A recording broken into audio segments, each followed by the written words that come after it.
ان آیات کا شان نزول آپ کو بتایا تھا کہ غزوہ بنی مصطلق کے دوران ایک مقام پر شب میں قیام کیا گیا تھا۔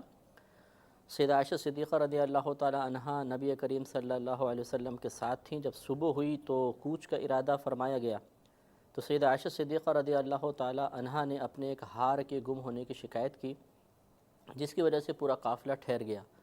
پانی ختم ہو گیا تھا، کیونکہ عنقریب ایک پانی کے مقام تک پہنچنا تھا، تو صحابہ کرام اس کی وجہ سے تکلیف میں مبتلا ہوئے،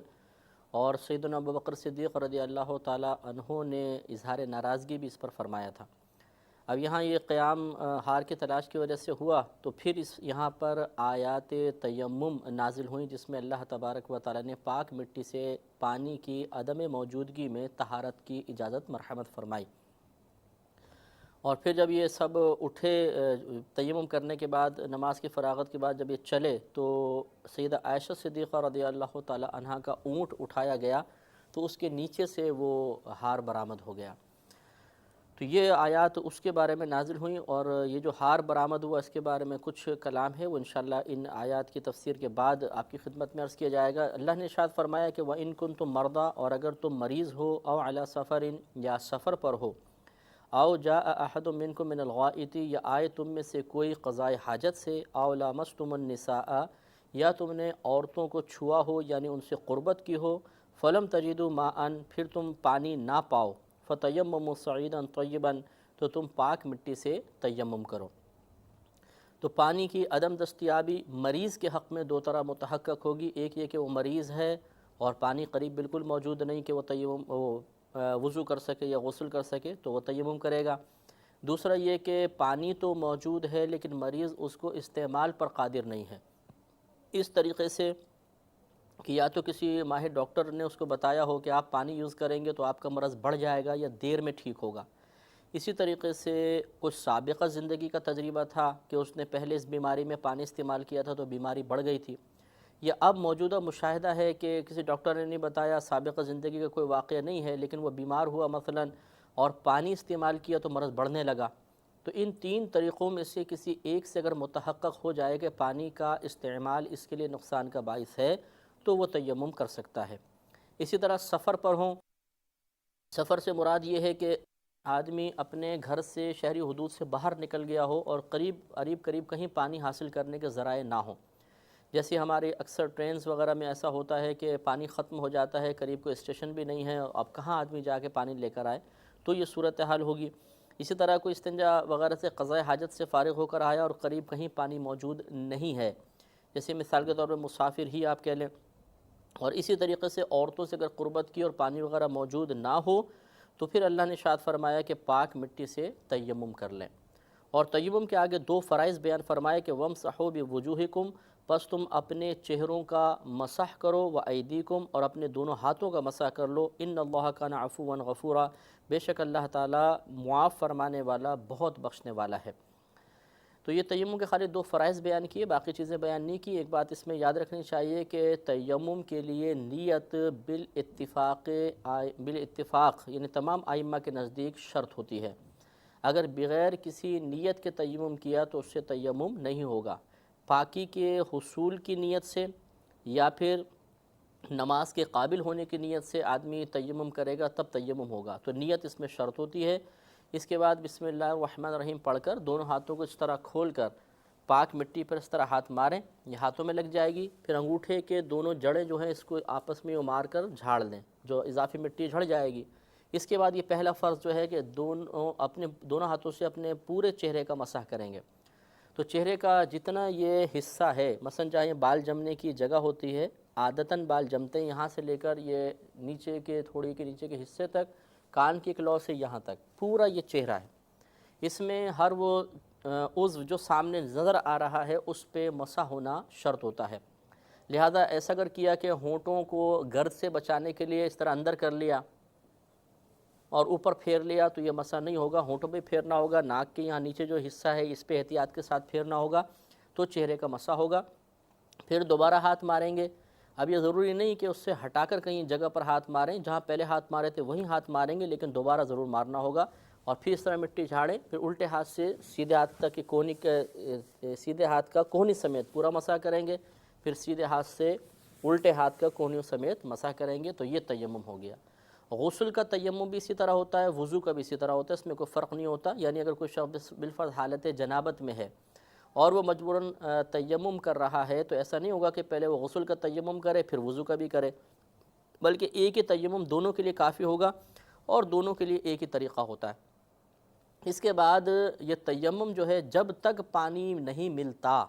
آدمی اور اس کا وضو ٹوٹنے والی کوئی چیز نہیں پائی جاتی یا غسل واجب ہونے والی کوئی چیز نہیں پائی جاتی، تو یہ ایک ہی تیمم سے جتنی چاہے نمازیں اور دیگر عبادات ادا کر سکتا ہے۔ لیکن یہ ضروری ہے کہ اگر یہ تیمم کسی مستحب یا نفل عبادت کے لیے کیا گیا ہو تو اس سے فرائض کی ادائیگی میں کلام ہوتا ہے۔ مثال کے طور پہ مسجد میں دخول کے لیے تیمم کیا، مجبوراً داخل ہونا پڑ رہا ہے، تیمم کر لیا، تو اس سے نماز ادا نہیں کر سکتے۔ ہاں، نماز کے لیے اگر تیمم کیا ہے تو اس سے دیگر نمازیں ادا ہو سکتی ہیں۔ تو یہ اللہ تبارک و تعالیٰ نے کرم نوازی فرمائی کہ یہ تیمم کا معاملہ اس امت کے ساتھ خاص ہے، پچھلی امتوں میں یہ چیز حاصل نہیں تھی۔ نبی کریم صلی اللہ علیہ وسلم نے اپنی جو فضیلت بیان فرمائی اس میں ایک یہ بھی کلام فرمایا کہ اللہ تبارک و تعالیٰ نے مجھے 4 چیزوں کے ساتھ دیگر انبیاء علیہ السلام پر فضیلت عطا فرمائی۔ ان میں سے ایک یہ بھی ہے کہ تمام روئے زمین کو میرے لیے پاک کرنے والا بنا دیا، یعنی ہم تیمم کر سکتے ہیں۔ اب یہ جو واقعے کے اندر تھا کہ سیدہ عائشہ صدیقہ رضی اللہ تعالی عنہا کا ہار اونٹ کے نیچے سے ملا اور اس کی تلاش میں اتنی دیر ٹھہرے، اس پر بسا اوقات یہ وسوسہ آ سکتا ہے کہ اگر نبی کریم صلی اللہ علیہ وسلم کو پوشیدہ امور کا علم ہوتا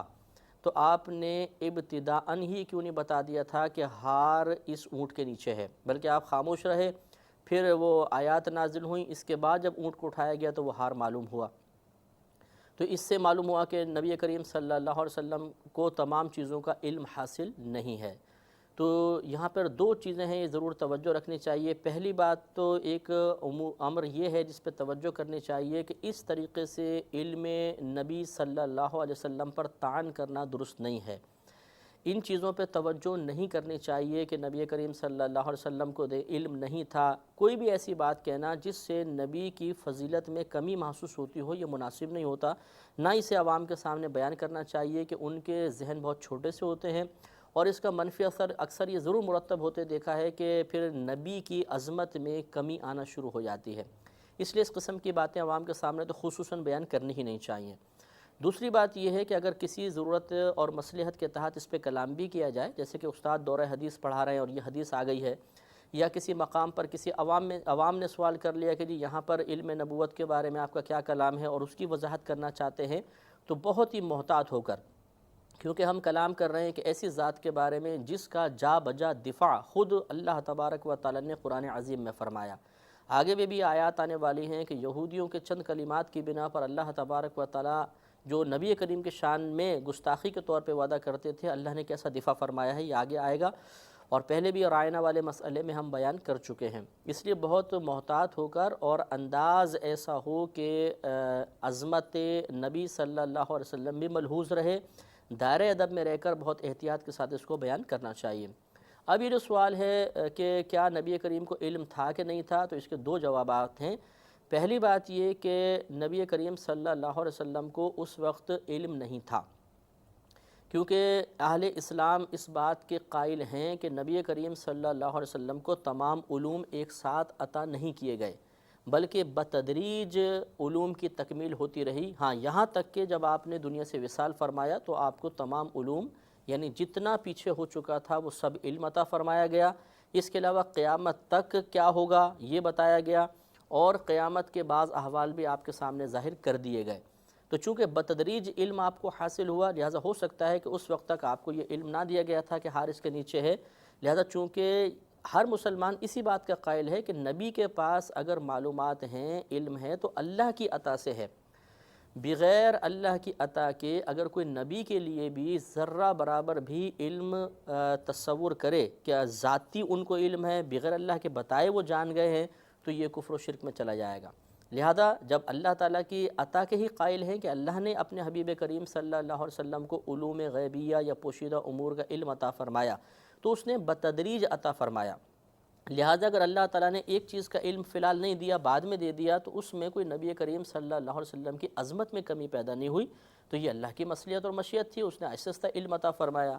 دوسرا اس کا جواب یہ ہے کہ آپ کو اس وقت بھی علم موجود تھا، لیکن اللہ تبارک و تعالیٰ کی عطا سے آپ یہ بات بھی جانتے تھے کہ آیات تیمم نازل ہونے والی ہیں، اور آپ یہ بھی جانتے تھے کہ مشیت الہی یہ ہے کہ اس طرح سیدہ عائشہ صدیقہ رضی اللہ تعالی عنہ کی بنا پر پورے قافلے کو ٹھہرا کر، اور پھر آپ کی سیدہ عائشہ کے برات کے لیے، یا یوں آپ کہہ سکتے ہیں کہ سیدہ عائشہ صدیقہ رضی اللہ تعالی عنہ کے عظمت کے اظہار کے لیے اللہ نے آیات تیمم نازل فرمائی کہ آپ کی وجہ سے قافلہ رکا، اور پورے مسلمانوں کو قیامت تک کے لیے ایک تخفیف حاصل ہو گئی کہ پانی کے بجائے مٹی سے بھی تیمم کر سکتے ہیں۔ تو سیدہ عائشہ صدیقہ رضی اللہ تعالی عنہا کی برکت سے یہ تخفیف حاصل ہوئی، آپ کے ٹھہرنے کی وجہ سے، آپ کے ہار کی وجہ سے قیامت تک کے لیے آسانی حاصل ہو گئی، تو یہ بڑی بابرکت بات ہے۔ اسی لیے جب یہ آیات نازل ہوئیں تو حضرت اسید بن حضیر رضی اللہ تعالیٰ عنہ نے فرمایا کہ اے اہل رسول صلی اللہ علیہ وسلم، یہ آپ کی پہلی برکت نہیں ہے جو ظاہر ہوئی ہے، یعنی ایسی ہزارہ برکات ہیں کہ آپ کے وسیلے سے اللہ تعالیٰ نے ہمیں بہت کچھ عطا فرمایا ہے۔ لہٰذا یہ نبی کریم کو معلوم تھا کہ اللہ تعالیٰ اس طرح اس واقعے کے ذریعے سیدہ عائشہ صدیقہ رضی اللہ تعالیٰ عنہ کی برکت کو ظاہر فرمائے گا۔ آیات تیمم نازل کرنا مقصود ہیں، لہٰذا سرکار نے کف لسان فرمایا، خاموش رہے۔ تو کوئی بھی ایسی تفسیر اس کی ضرور کرنی ہوگی کہ جس سے معاذ اللہ کوئی نبی کریم کی عظمت پر حرف نہ آئے، یہ ضروری ہے۔